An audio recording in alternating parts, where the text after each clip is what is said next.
Me again. We are now on chapter 4, Sherry. There's Sherry. Sherry had long eyelashes. She weighed only 49 pounds. She always wore a big red and blue overcoat with a hood. The overcoat weighed 35 pounds. The red part weighed 15 pounds. The blue part weighed 15 pounds, and the hood weighed 5 pounds. Her eyelashes weighed 1.5 pounds. She sat next to the window in Mrs. Jewls' class. She spent a lot of time just staring out the window. Mrs. Jewls didn't mind. Mrs. Jewls said that a lot of people learn best when they stare out of a window. Sherry often fell asleep in class. Mrs. Jewls didn't mind that either. She said that a lot of people do their best learning when they are asleep.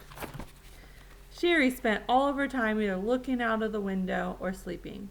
Mrs. Jewls thought she was the best student in the class. One afternoon it was very hot. All of the windows were open, yet Sherry still wore her red and blue overcoat.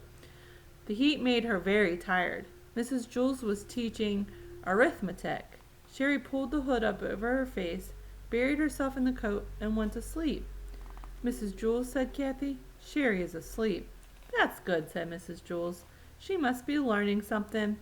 Mrs. Jewls continued with the lesson. Sherry began to snore. Mrs. Jewls, Sherry is snoring, said Kathy. Yes, I can hear her, said Mrs. Jewls. She must be learning an awful lot today. I wish the rest of you would learn what could be like her. Sherry began to toss and turn. She flopped over on top of her desk and rolled over on top of Kathy's desk. Then she rolled back the other way. Kathy screamed. Sherry rolled out the window. She was still sound asleep. As you know, Mrs. Jewls' class was on the 30th story of Wayside School, so Sherry had a long way to go. After she had fallen 10 stories, Sherry woke up. She looked around. She was confused. She wasn't in Mrs. Jewls' class, and she wasn't at home in bed. She couldn't figure out where she was. She yawned, pulled the hood back over her eyes, and went back to sleep. By the time she had fallen another 10 stories. Wayside School had an exceptionally large playground. Louis, the yard teacher, was way over on the other side when it happened to see Sherry fall out of the window. He ducked under the volleyball net, hurtled past the kickball field, hopped over the hopscotch court, climbed through the monkey bars, sped across the grass, and caught Sherry just before she hit the ground. The people in Mrs. Jewls' class cheered. Sherry woke up in Louis's arms. Darn it, Louis!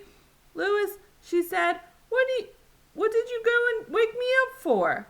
Darn it, Louis, she said. I'm sorry, Sherry, said Louis. I'm sorry, Sherry repeated. Is that all you can say? I was having a wonderful dream until you woke me up. You're always bothering me, Louis. I can't stand it. She laughed and hugged him around the neck.